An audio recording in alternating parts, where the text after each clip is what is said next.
travel all over India, but I Yes, never I know that. I know. too close. Yeah. Yes, sir. We will meet definitely plan, sir. We will we definitely go to plan. Guntur to meet. We don't Continue, meet sir. here. Yeah. Yes, sir.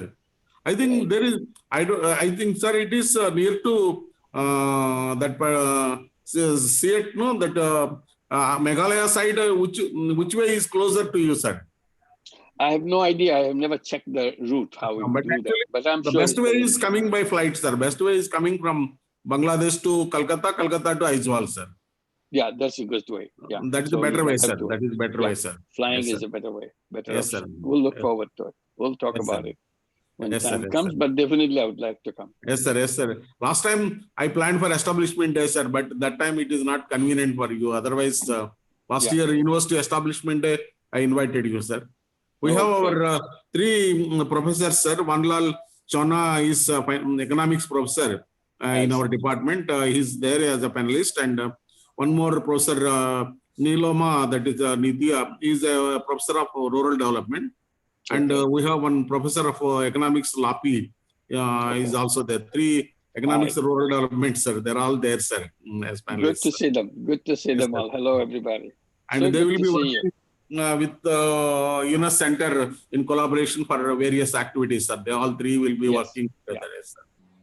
So That's whenever why you have, I requested them to be as organizing secretary and panelists for that, sir. very good, very Yes, good sir. idea. Yes, sir. And whenever in future you have seen any event and Yes, you sir. want to invite me on a Zoom, Yes, sir. please, I can do that in Zoom. Yes, sir. It's so Yes, sir. easy, yeah. Yes, Even sir. if I cannot physically come, we talk Yes, about sir. when to make. Yes, sir. But this is so easy. I can say Yes, hello. sir. I can spend 5-10 Yes, sir. minutes Yes, with sir. you. That's no problem. I'll be Yes, sir. delighted to keep in touch Yes, sir. and make Yes, sir. sure things happen. Yeah, Yes, sir. Yes, sir. that'd be good. Because I had a very rare photographs sitting with you and Rangarajan, Professor Rangarajan. In between both of you, I was sitting in Guntur. So that photographs I always keep with many people, sir. Thank you. Thank you. I'm with the great personalities. Thank you. I used to tell, sir. We'll take many more pictures. Yes, sir. Yes, sir. Yes, sir. That's it. How many students you have in the university now? Actually, we have 3,000 students, sir, in our university. 3,200 in one campus. Another campus, 2,500, sir. So it will be around 5,600, 700, around near about 6,000 students, sir, in both the campuses. And faculty, 330 faculty are there. And in the last 3 years, the university was doing excellently, sir. And we got 3 incubators, and also we got more than 200 crores research projects. Fantastic. And Fantastic. People are doing, and in the last 3 years, the NIRF ranking of India, it has galloped from 86 to 67, sir. So it is the top 67 of the universities in the country, sir. And it is, and it is doing very well, sir. All the people are very good here. They work very hard, sir. Mizoram is a unique state in the whole country of India, sir. And no agitations, no strikes, no bunds, all are very disciplined and well educated, and they are very 91.5% education, sir, here in Mizoram. Very good. Wonderful. Wonderful to hear that. Very much disciplined, and sir. what is the total population? State, and even Corona, they could able to control. This is the only state which could control, sir. 250 people reported in the beginning. It is stopped at 250, sir. Now, all 250 also got discharged, sir, almost. Only 30-40 people are taking treatment. They are also getting discharged. Corona totally controlled, sir. This is a model state in control of Corona also. Fantastic. Fantastic. So good news. What's the total population of Mizoram? Population is around 12 lakhs, sir. The state is 12 lakhs, sir. Yeah, okay. Very good. Sir. Yes, sir. It's wonderful to hear that. And to have a university, a central university, and have 2 campuses. Yes, sir. This is very good news. Very good. Sir. Yes, sir. It is a very good campus, sir. And very good state.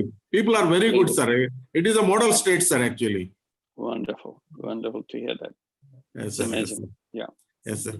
Sir, I will I will be silently listening, sir. I will hand over the program to our organizing secretary. Okay. Thank you. Yes, sir. Thank you. I will be listening, sir. It's very good. Thank you, sir. Nitya. Sir. You can take over. Huh? All right. Yes. Now, since it is 10:30, and our special guest is here, So I think it's proper to start now. Yeah, to start with, greetings to all the participants from Mizoram University. And it is indeed a pleasure and an opportunity for us to have Professor Yunus, who is a well-known figure in the whole world, for our speaker today. And our sequence of activities, we will have like this. First is like we will have, though Professor Yunus may not be needing introduction, but for the benefit of all, I think we will have a brief introduction of him. So that will take for maybe another around 2 to 3 minutes only. Then we will hear Professor Yunus. He will give a talk on post-corona reconstruction, no going back. He will speak, he will deliver the talk for about 20 minutes. Then after that talk, we will open the time for Q&A, questions and answers session. So we are thinking that that should take around 20 minutes or so. So in the course of his talk, if there is any participant who would like to ask question relating to the talk, or even a little bit outside of the talk also, it's maybe, okay. yeah, Okay. that will be good, because you can ask about Grameen Bank, you can ask about Yunus Center. Right. So all those questions, I think we will have the time for around 20 minutes. So you can type, if you have any questions, you can type in the Q&A box there, down there in the screen you can see. So from there, we'll be reading out the questions. Then we will request Professor Yunus to answer the questions. So that's how we will go. Then after those questions and answer session, we will have a vote of thanks. Then we will officially close the webinar. So with that, now I will invite Dr. Lerfiat Puyi, one of the organizing secretaries, to have introduction about Professor Yunus.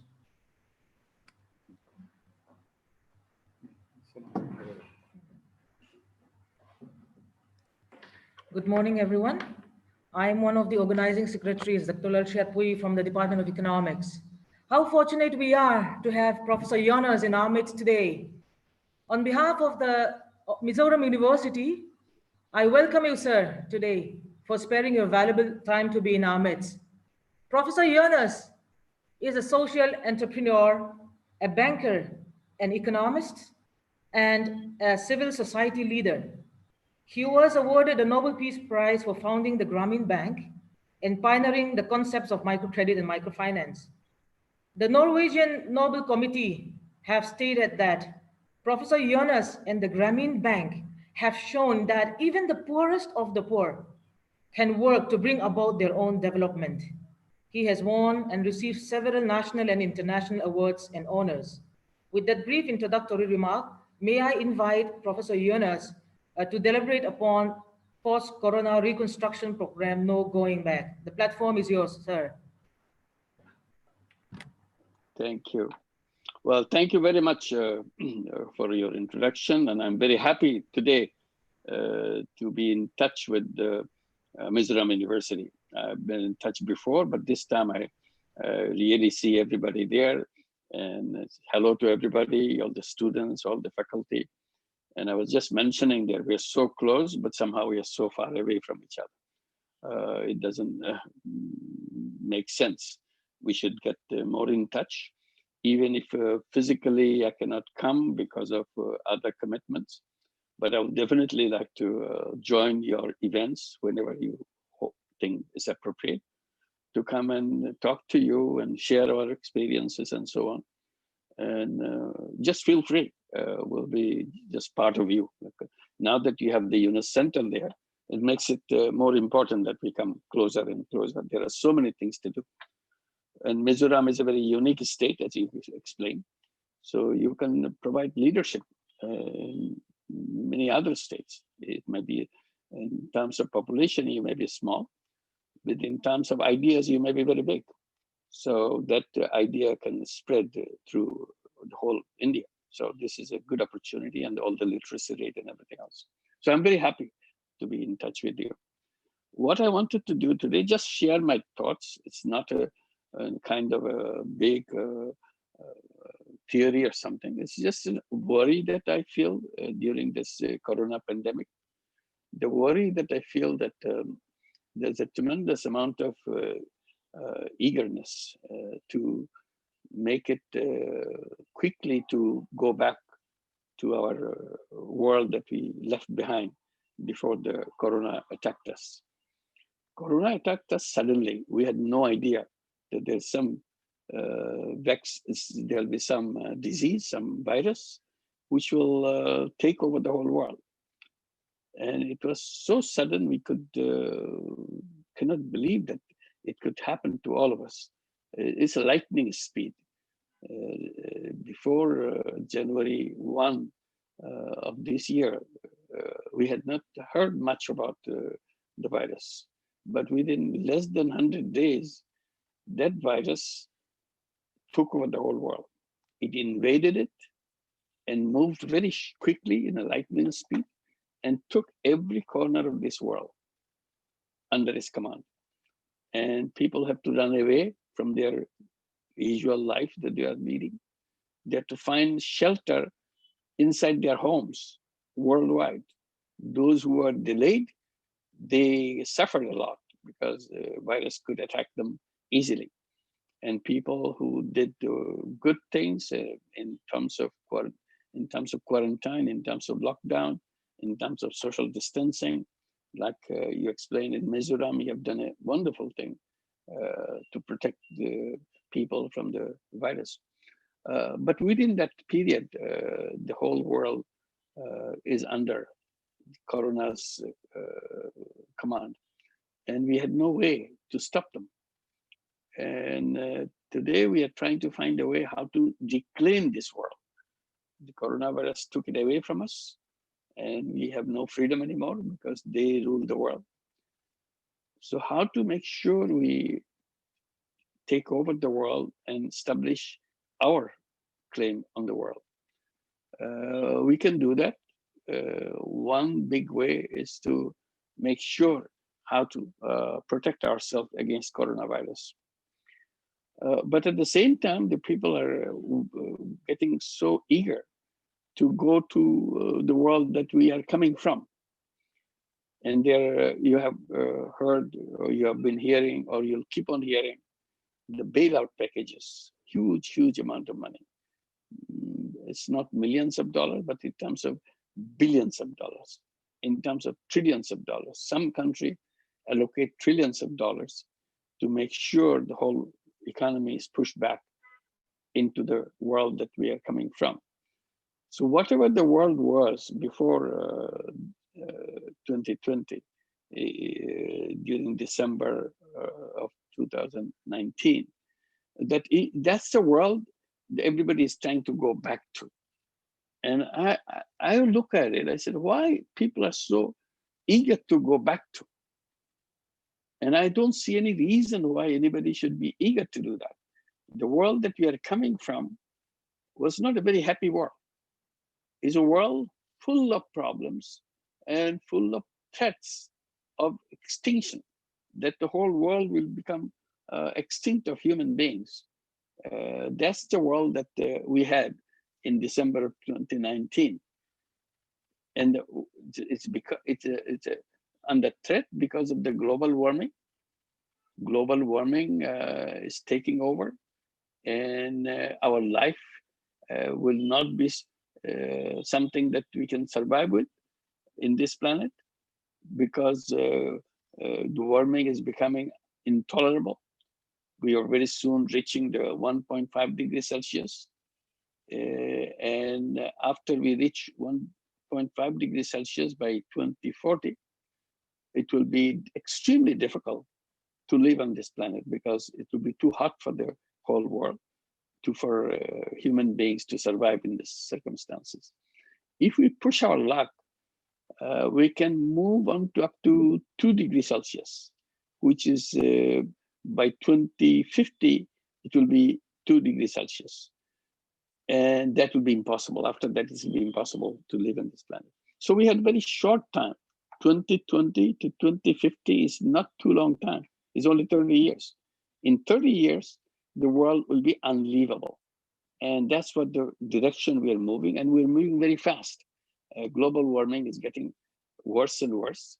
And we hear about all kinds of statements, all kinds of demonstrations, particularly demonstration by the young people, teenagers all over the world. They call themselves Fridays for Future. They want to protect their future. And every Friday, they will be on the street. They will get out of the school. They don't want to attend the school on that day. They assemble in the major cities gathering point and demonstrate against their parents, against their grandparents. They are accusing their parents and grandparents of destroying this planet by making it unworthy for human being. They are accusing that you have been irresponsible. You have not thought about your future generations. You just played yourself to make sure you can make money and you can enjoy, quote unquote, enjoy your life on this planet without any consideration of future generation. And as a result, we, the teenagers, we don't have a future. So in order to have the future, you have to change all your habits, all the things that you have done to destroy this planet. So they are pushing their parents, their grandparents all over the world to undo the things they have done. And that was a big pressure.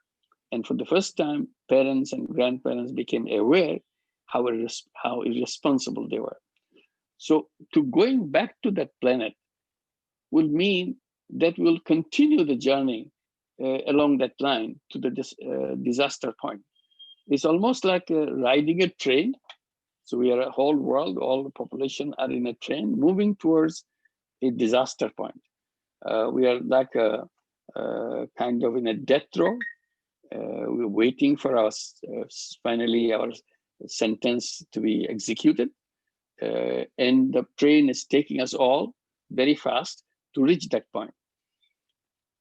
Now, what coronavirus has done, it has stopped the train. Because today economy doesn't work anymore. It stopped all machine. The economic machine has been stopped. So the train has stopped. We couldn't have stopped the train because we knew that it's going that way, but we had no power. The human being had no power to stop the train or no intention to stop the train. Forget about the power. They have not even an intention to stop the train. So now coronavirus has stopped the train. That gives us an opportunity. We didn't have to do anything. But they have done it for us.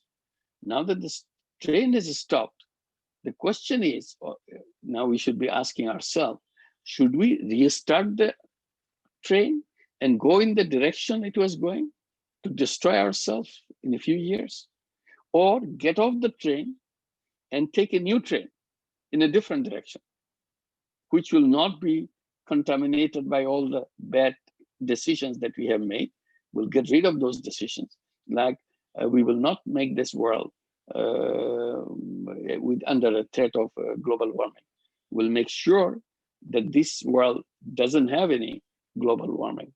It will be a world with zero net carbon emission. And we know how to do that. It's not something unknown. Even if you talk to the young people, the school, college students, they will tell you how to do that. So it's a well-known fact. Scientists have told us how to do that. But we don't listen. We are so mesmerized by our life, we're enjoying our life, taking money, maximize our profit. More money we make, more happy we get. Forget about the world. World will take care of itself. World doesn't take care of itself. We take care of the world. Unless we take care of the world will be destroyed. We will not have any home for ourselves. That idea, that thought completely disappeared from our mind, that we will not have a home left for us, and particularly for our children and for our grandchildren, for the future generation. So we must protect this planet. In order to protect this planet, we have to abandon this train and move in a different direction. This train is heading in a big speed, is rushing towards the destruction. So this is the message that I wanted to give. Should we try to go back to the train and move on to the same path, or we take a new train? We have now a choice. We can choose it because we know how to make it happen. All the information are done, all the knowledge is available. It's a question of decision making. Once we make the decision, we can go in a different direction. And not only global warming is hurting us, making us unlivable, this planet unlivable. At the same time, we are hurting ourselves by extreme form of wealth concentration. Whatever economy we have built, it became a machine, it became a sucking machine, which sucks all the wealth from the bottom and pushes into the top. So all the wealth goes into the top, and the top becomes very heavy with the wealth, but bottom becomes empty of the wealth. So literally, we have a situation where 1% of the population of the world has 99% of the wealth of the entire world. And remaining 99% of the people have to live with 1% of the wealth. That is totally crazy situation. It doesn't make any sense. If you compare with our body and our blood in our body, it's almost like a situation where all our blood in our body is concentrated in the tip of our finger. All the blood is in the tip of our finger, and the body doesn't have any blood left. That body cannot function anymore. That's the economy we have created. All the wealth in the hands of 1% of the population, and 99% of the population has to live with 1% of the wealth of the entire world. So that will not be a world where people can live happily. They will be very angry. They will be exploding in anger. So I call it a ticking time bomb. I said the world has become a ticking time bomb. We have to address this issue. Otherwise, we will just kill ourselves, destroy ourselves. So that's the direction we are going. And if we are going that direction, we know that, why should we go back again? Why don't we take a direction where there is no wealth concentration? Wealth can be shared, and we know how to do that. It's not also something unknown. So this is the point that I make. And the third point that made the old world unlivable is the threat of massive unemployment. Today we are teaching in the class, we are practicing our medicine in the hospitals, or we are working in factories, or we're working in offices. Something is happening in the whole economy, whole world, something called artificial intelligence. And it is coming in a very big way. Artificial intelligence will take over everything. So there'll be no professors in the universities because artificial intelligence will teach better than human being. And there'll be no doctors in hospitals because artificial intelligence will treat patients more efficiently than the human doctors. And there'll be no labor needed in factories because artificial intelligence can do the work better than human beings. So every place, human being will be replaced by machine. So what happens to human beings? They will be all unemployed. And that's also a world which is not sustainable. You cannot leave the people, entire population of the world, sit around not doing anything and make the world run by artificial intelligence. So we are moving in that direction. We don't want to go in that direction. We want to make sure human beings remain in command, human beings remain busy with their creative activities, human beings remain as active and more active than ever in whatever they do. The only thing, we cannot afford to have the artificial intelligence replace us. So all these are the scenario of the old world. So in order to go back, all the initiatives that we're taking, all the economic activities, all the policy decisions made by the government will be a disaster. So why don't we make the decision now, saying no going back? We don't want to go back. And this is an opportunity we don't want to miss. We want to go to a new direction where we'll create a new world, completely new world, which will not have the problems that we have. That world will be a zero net carbon emission. We know how to do that. It's not unknown. We'll make that world zero wealth concentration. We know how to do that. It's a question of making a decision. Once you make the decision, it's a hard decision, but we have to do that in order to save the planet. And it will be zero unemployment. Nobody will be replaced. Rather, those who are unemployed will be employed into the system so that everybody has a dignified work and so on. So this is the direction that we have to go. And that's the decision we have to make. In that transformation, how to go there, two things we have to do. I will quickly mention that. One, we have to completely change the financial system. Financial system is the key where all these wrong direction are being guided. All these wrong direction are stimulated, and wealth concentration is taking place. Global warming is taking place because the financial system is providing the facilities to make it happen, because it's all moving into the direction of profit maximization. I said that's where we have to go back to the basics of economics. Economic theory has been built on the assumption that all human beings are driven by self-interest, meaning human beings are basically selfish beings. All they do is to make themselves rich. They don't care what happens to other people. So the entire system has been built on that premise. I said this is a system built on a wrong premise. Human beings are not 100% selfish. Human beings are a mixture of selfishness and selflessness. It's not self-interest driven human being 100%. The human beings are driven by self-interest as well as common interest.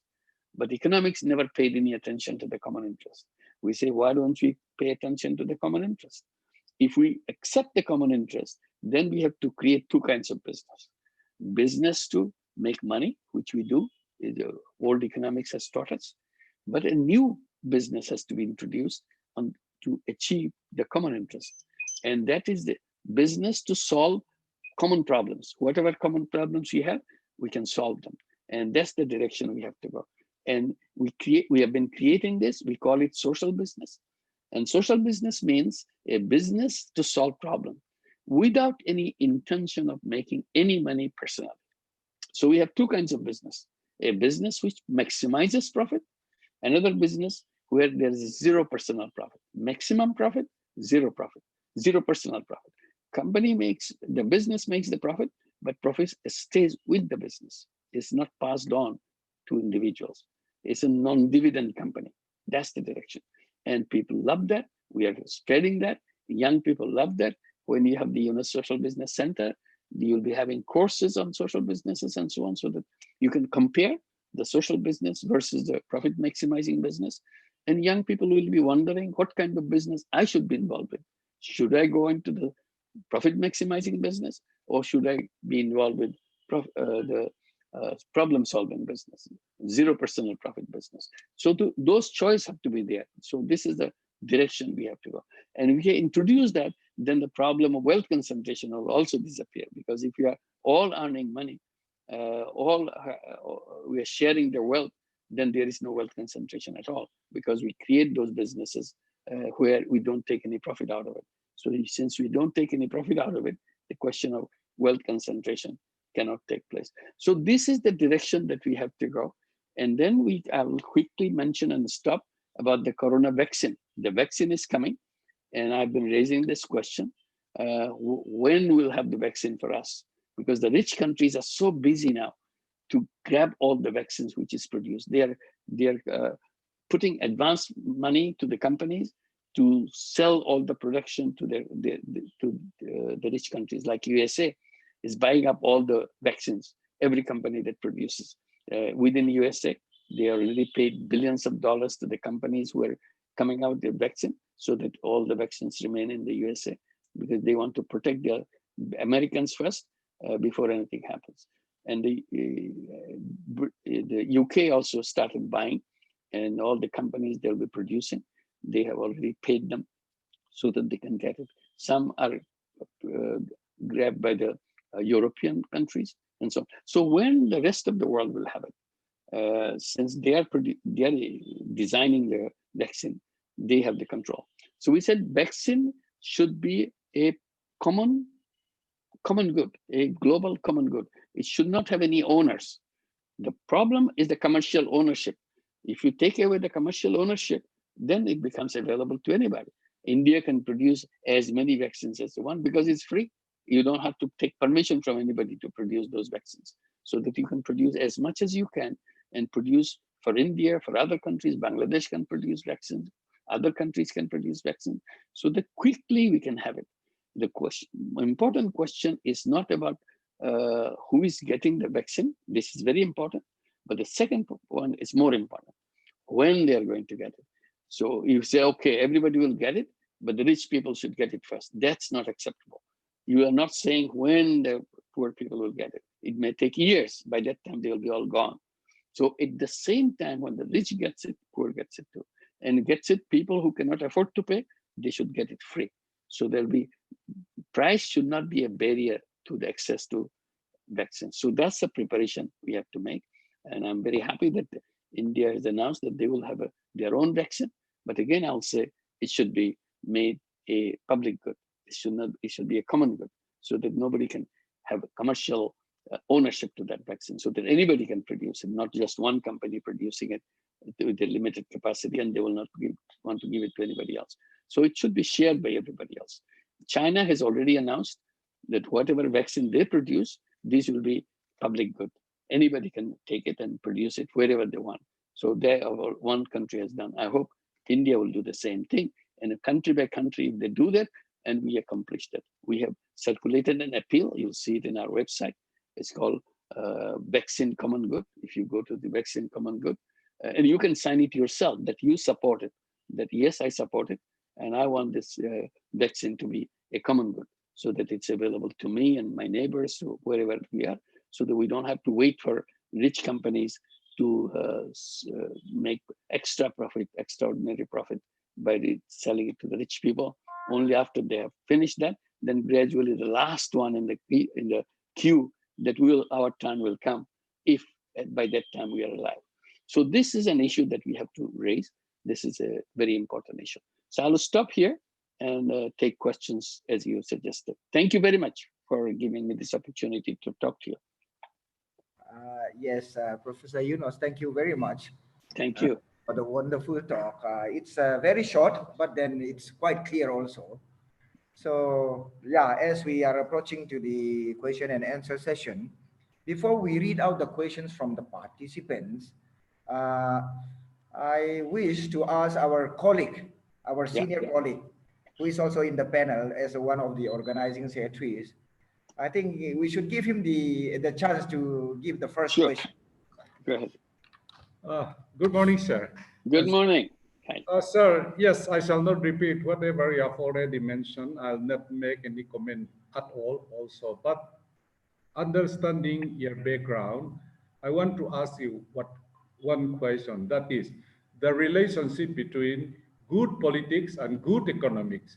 I think you know very well, most of the underdeveloped countries, our political economy is such that instead of pursuing a real issue affecting the poor, we are devoting more time in our political platform on issues such as religious matters, caste, small matters that really do not promote anything at all for their own benefit. Then what is your view? How best to promote good politics in order to achieve good economics? And what are the possible roles played by civil society? And what would be the role of the higher education system in promoting good politics so that we can achieve good economic outcome? Thank you. Thank you for your question. Very important question. But the way I have been promoting this idea of saying politics is economics is at the center. Politics only follow what economics does. It's not the politics is not in command. Okay. Politics is not in command. It's economics is in the command. You see the superficial part of politics, but the fundamental basic part of politics is ingrained in the economics. Who decides the voice? If wealth is concentrated, for example, just as an example, this is not the actual fact. 1% of the people of India, 1% out of a billion plus people, 1% of the people of India own the 99% of the wealth of India. 99% owned by 1%. What is the politics there? What is politics is left? Whatever those people who have 99% of wealth, they decide what the politics is. These are superficial words, things, and demonstrations, slogans, but all tuned, all controlled by the people who have the money. They control the media, they control the television, they control the newspapers, they control spokespeople all around the economy. So whatever politics you're talking about is a politics of few people. These are kind of outgrowth later on. It's whether you bring the religion to play, if it is too interesting for them to do that, they will do it. You can't stop them because they command everything. Your voice is lost completely. Nobody's hearing your voice because they have the voice, their voice is magnified. Your voice is totally disappear. So that is the real crux of the thing. You can complain about it, you can write article about it, they will make sure nobody reads about it. But if you write one article, they will write 10 articles to say that how wrong you are and those kind of things. So we should go back to the very structure of the economy itself. The economy is at the root of everything that we do. And how we do that? We said we designed an economics where we say profit maximization is the goal of economics. You see? So everybody is making profit. We forgot that that's not what the human beings are all about. Human beings are also as a selfless person too, as someone who is driven by common interest. If we can design in economics as a social science, today we talk about economics as a social science. And out of frustrations, I asked the question, where do you see social in economics? There is nothing social in economics. In economics, only make money. That's the only thing they talk about. There is nothing social inside of it. So I said, we have to create a social economics where you talk about the society and so on. Then politics will be in that format. Otherwise, we are gone. As long as wealth concentration continues, you have no voice. They play you around their sentiments, which governments come into power, which government goes out of power. They will have elections. But the basic control remains with the people who manipulate the power, and they have the power and they make use of it. So I would say, let's focus on the fundamentals, and we must redesign the entire economic structure, economic theory. Unless concepts are changed of economic theory, nothing will get changed. Not the politics will never get changed because the real problem is rooted in the concepts of economics. Thank you. Yes, thank you very much, sir. Well answered. And the question was also really good. In the box, we have now 23 questions, but I don't know whether, yeah, but we'll just see how much we can answer, sir. That's right, we'll try. Yeah. Maybe we'll go to the first question. It is, sir, how this bounce back will work? No, I think there is another question. Where is it? Okay. Okay, anyway, I'll start from here. Sir, how this bounce back will work for job sector and recession cuts that we are seeing. Sorry, sir, how this bounce back will work for job sector, recession cuts that we are seeing, any upcoming opportunity or new local opening will be there for substantial growth. Please guide. Yeah. Yes, in the redesigning of the economy, the whole economy will be based on solving problems of the people and create lots of social businesses and redesign institutions.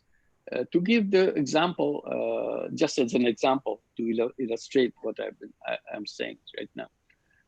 During the pandemic, one thing, among many other things, one thing stuck in our head, in our memories, in our eyes, the massive migration of the people who are working in the urban areas migration, the migrant workers leaving the cities, heading for home in India. And because they had no job, no income, because Corona has stopped everything, so they have nothing to eat. They cannot pay the rent for the little holes they rent inside the city. We knew that they existed in the city, but we didn't realize how big the number is, how many people are working like that. When they started coming out of their holes and heading for the highways to go home, we suddenly saw who they are. Before, they were not visible. Suddenly, Corona, the pandemic, has made it visible and reveal all the weaknesses in our economy, all the weaknesses in our thinking, because our economy is designed on the basis of the wrong thinking. Another example of wrong thinking is this group of people, and they're going 1,000 miles to go home. The simple question will come to anybody's mind: why people have to travel 1,000 miles to find a livelihood for survival? 1,000 miles, leaving home, leaving their children, leaving their families to work in a city, living in a slum, which doesn't have any facility, little space to live there, just a survival livelihood. Why? Because we are told the city is the center where the economy will flourish. They will lead the economy for the rest. So we have to put all our attention to the city, and the city will provide the jobs for everybody. So people come to the city. I said, who said that city has to be the center for all economic activity? These are 1,000-year-old ideas when there was no infrastructure, because some places gradually they build infrastructure, the roads, communication, or whatever, finance and everything is in one place. So everybody has to come there, because in the rural area, they have nothing. Today, the age has changed, situation has changed. Anywhere in the world, anywhere in India, you go, there's communication, everybody has a phone. You can call any place. Now we are talking, today we are talking to you in Mizoram, which is very close, but this can be viewed by anybody, anywhere in the world. Doesn't matter where you are. Distance doesn't matter anything at all. So in a situation like that, why we should have a rural economy still playing the role of a subsidiary economy or kind of an appendix economy to the urban economy? Why can't the rural economy become an independent economy? It's a very funny situation where you see rural people are asked to go to the city to find a job. So they have to go there because the rural area doesn't have a job. We have not made any arrangement for them. Then we take all the produce from the rural area, agricultural produce, forestry produce, everything from the rural area, ship it, transport it, truck it to the city. In the city, the produce coming from the rural areas and people coming from the rural areas process it. It's a very funny situation. Why didn't they do it in the rural areas? They have the people, they have the produce, they just process it in where they live. Why this extra movement of people, extra movement of goods to come to the city to do that? So our whole redesigning process is to be made that rural area has to be redesigned as an independent economy, not an attachment, not a labor producing factory for the urban areas. It should be an independent economy of its own. And our goal, we have to set a goal for the purpose of the economy. It's not profit maximization is a wrong idea of as a goal for the economy. We say anybody wherever is he or she is born should have the facility to earn a livelihood, basic livelihood within the neighborhood of the place of birth. They don't have to leave the place where they are born. They don't have to leave their family where they are born, because there's ample possibility, ample opportunity around them to create the economy so that they can have a livelihood for their own. If they want to make a big business and something, if they want to go someplace else, that's something else. But for basic need, they should not leave their home. So this is the kind of, again, turning around. See, today, all the institutions are designed to support the urban economy. the banks, finance, institution, insurance, and government offices, all concentrated in the urban areas. I said, why don't we create a separate, exclusive institutions for the rural areas?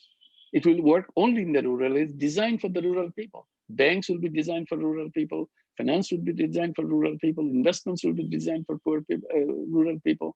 That's it. Then we have an independent thing. Our thoughts are always concentrated in the city-centric way. That's why we create all these problems where the jobs and everything are in the city-centric. And the last point I want to make quickly, it needs elaboration perhaps. I keep saying that job is not the ultimate of human being. It's a wrong direction. Our economics has taught us in a wrong way to get a job. I said all human beings are born as an entrepreneur. So our basic thing, our basic faculty is entrepreneurship.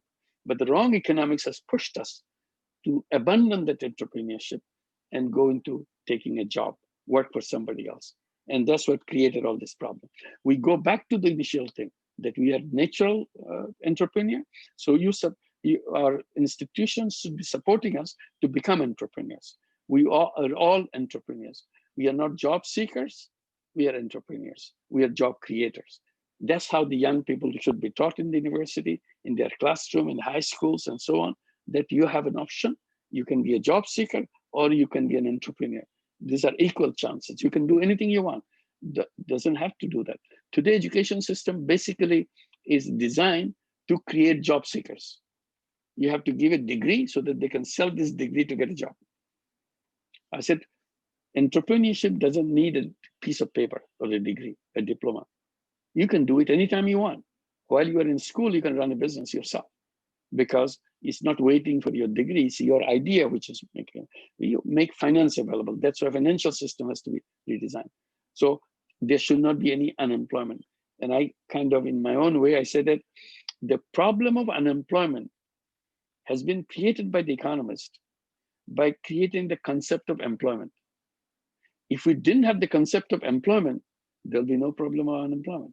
In our old age, in our early years on this planet, when we were in the caves, nobody was unemployed because the whole idea of employment didn't exist. We had to go out and do our own thing. We have to become hunters. We had to become gatherers. We took care of ourselves because the concept of employment was not there yet. So the moment concept of employment came, then oh, somebody has to give me a job. Otherwise, I don't do anything.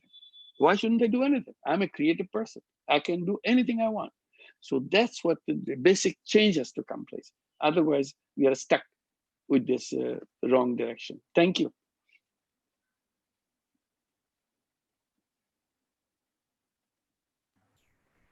Yes, sir. Thank you for answering the questions. And now the number of questions have been increased to 40 now. But then, I think we have to be a little bit selective, sir. Right, yeah. But then as long as you can be with us, maybe we'll open the time. So let's see how we fare. Yeah. Let's say about 2 more questions. Would that be good? All right, okay, sir. Okay. Okay, thank you. Out of 42, so yeah. Anyway, yeah, I'll make it short. All right, we can make it 3, maybe. Make it short. Okay, here one question is, sir, do you see COVID-19 as the blessing in disguise for this earth? I think so. I said there's a great opportunity coronavirus brought us. It became something to reveal ourselves. We found out where we went wrong. And it also gave us the opportunity to make a firm decision to do something different. And this is the time to take bold decision, outrageously bold decision, not just a tiny little decision. So the more bold decisions we take, better it is for a whole human being on this planet. So this is an opportunity which will never be repeated. So it's an opportunity, not only a lifetime opportunity, it's a generations of lifetime that opportunity came. We should not miss this opportunity. That's the point. Okay, thank you, sir. Another one is like here, one question, very good question. Is microcredit sufficient to reconstruct agriculture sector in post-COVID-19 period? Always, finance is very important. I try to describe finance as oxygen. Like we breathe. You don't even remember that we breathe, because so natural to us. We keep on breathing, taking oxygen, and clearing our lungs, and getting our blood cleaned up, and so on. So breathing is something which needs oxygen. If you don't have oxygen, we can't survive. So finance, the credit or the financial services is like financial oxygen. People cannot breathe economically unless you have this finance attached to it. The moment you connect the financial oxygen to people, they become alive, active, economically active. Today, people remain poor because we cannot connect the financial oxygen to them. The moment you connect that, they become alive. That's what the microcredit has shown us. Millions and millions of people who dependent on other people's mercy. They have to give them a job. They have to give them some small donations for survival. Beggars on the street. It's not necessary. If you can connect the beggars with the financial system, beggars don't have to beg. They can go and do their own business. It's all money. So financial system has to be reorganized. Nobody is excluded from that. This is the core of the whole thing. Once you do that, the whole system changes. Whether it's for Corona, after Corona, whether before Corona, doesn't matter. Whenever this economy functions, you need to connect these people to the people who need it, people who are excluded. Now that financial institutions do not serve the vast majority of people, 50% or more of the population of the country are not served by financial institutions. So they fall victims of the loan sharks. You check in your city how many loan sharks are thriving. They don't have a big signboard to do that. They do it very quietly, but people know where the money is. And they make a lot of money. This lot of money should have belonged to the people who are working for them. They borrow money from them. And that's how the economy is weakened, because people cannot function the way they should have. So we need that financial system has to be reorganized totally, so that everybody has access to finance. Okay. Yes, thank you.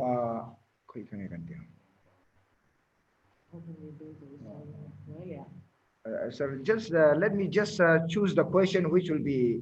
Yeah, go ahead. Because so many questions, so we are. I know we have to have another session some other day. I'm here, so I can do that.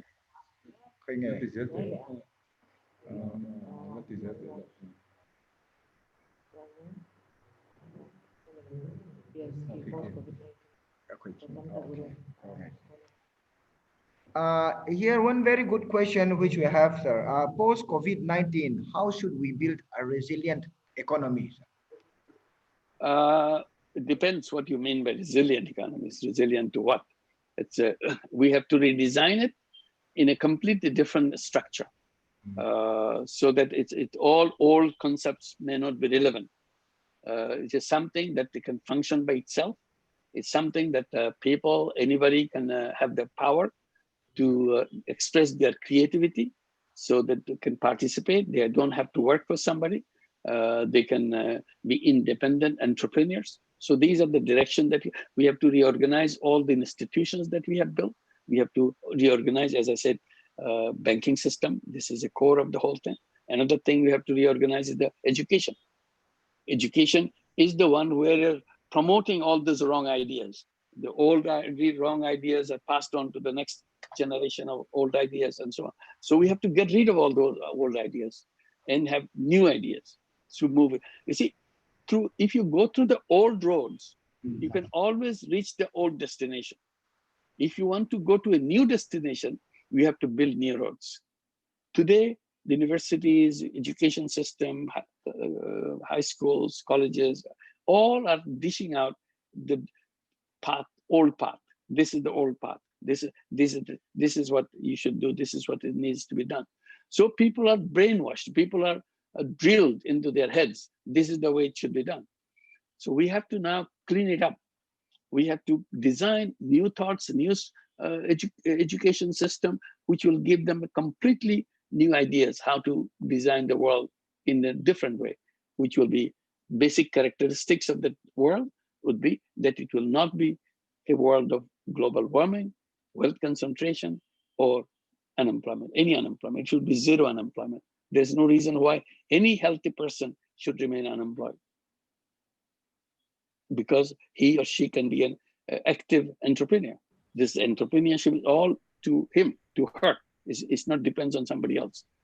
All they do is the finance has to be made available. That's a critical thing. So what I'm saying that it's not one thing, you have to look at it, but 1,000-mile journey always starts by one first step. So we cannot jump over the 1,000 miles. So we have to go step by step. All these changes will take place, but step by step, and make this happen step by step. But we have to make first decision that we are not going through the old roads. We are building new roads. Yes, sir. Please allow us to take just one more question, sir. Okay. All right. This will be the last. Now, many questions are coming up again. I understand. I understand. We cannot end. We cannot finish in the whole day. So this is just no problem. one last We'll question. some other time. Yeah, go ahead. Yes, sir. How will the rural parts of the developing countries recover after pandemic? As we know, many rural workers have already lost their jobs. Yeah. One quick way, this is to make it quick. They are described in economics textbooks, in economic theory, as the informal sector. They are not belonging to the formal sector. Formal sector is where the economics begin. The economics is not interested in the informal sector. But unfortunately, informal sector is the place where all the people live. Majority of the people, anyway, the poor people, those who don't have a formal job, don't have anything. Well, how do they survive? They survive their own initiatives. They sell things on the street, they work for you, they do this. They're entrepreneurs by themselves. So instead of calling them informal sector, if we redesignate them, call them by different names, suddenly we discover them.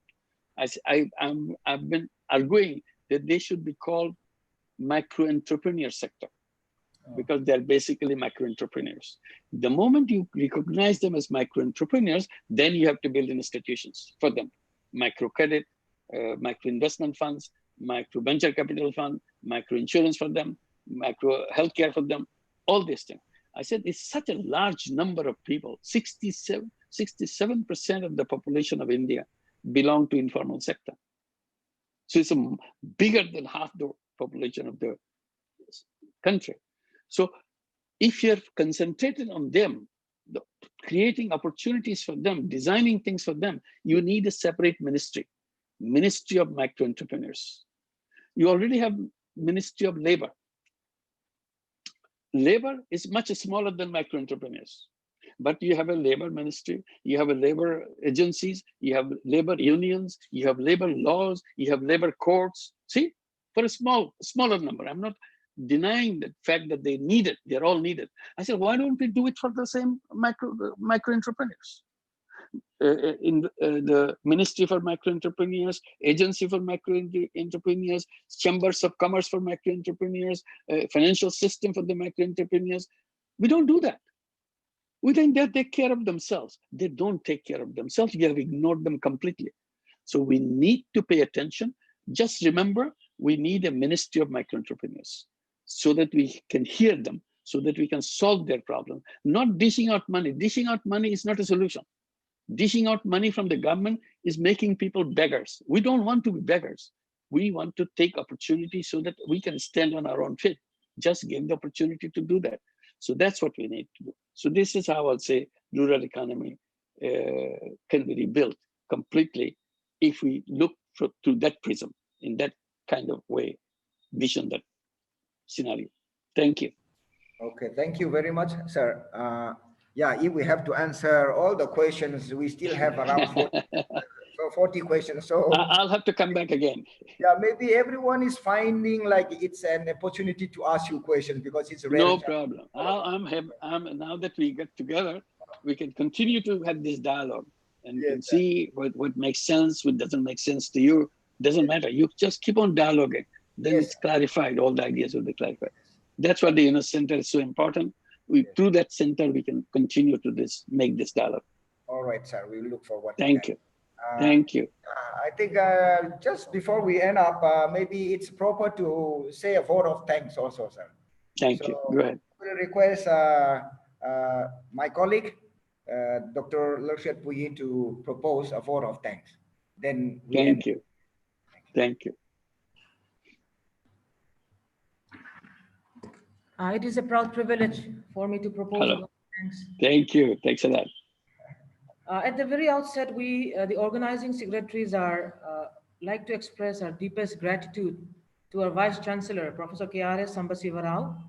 He took the initiative and left no stone unturned to have this webinar today. And we are exceedingly grateful to Professor Mohammed Yunus for sparing his time to be in our midst. And sir, we hope that this is just the beginning. We hope to interact with you more through digital platform as well as a physical meeting for the years to come, since now that we have a Yunus Center in Mizoram University. And we would like to thank the participants. Today we have a total number of 430 participants in total.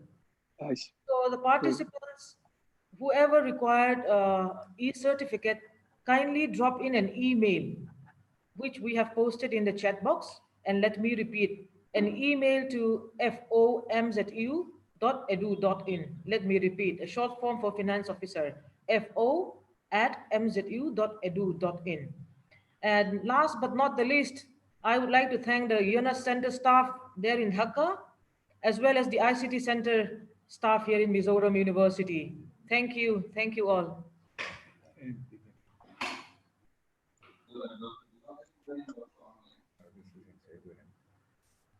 Thank you very much. Thank you, Professor Rao. Thank you, all of you. Thank you, sir. Thank you very much, sir. Namaskar, sir. Thank you, sir. Namaskar. Thank you. Delighted to be with you, and we'll continue to have this dialogue. This is not this is the first one. Yes, this is not the sir. last one. This will continue to do that. This is very important that we continue to dialogue. Sir, continue always to grateful, sir. Thank you very much. I'll say goodbye. Very nice of you, sir. And see you next sir. time. Thank you. Thank you, all of you, all the organizers and all the people. Yeah. Thank you. Bye-bye. See you soon. Thank you, sir. Bye-bye, sir. Thank you.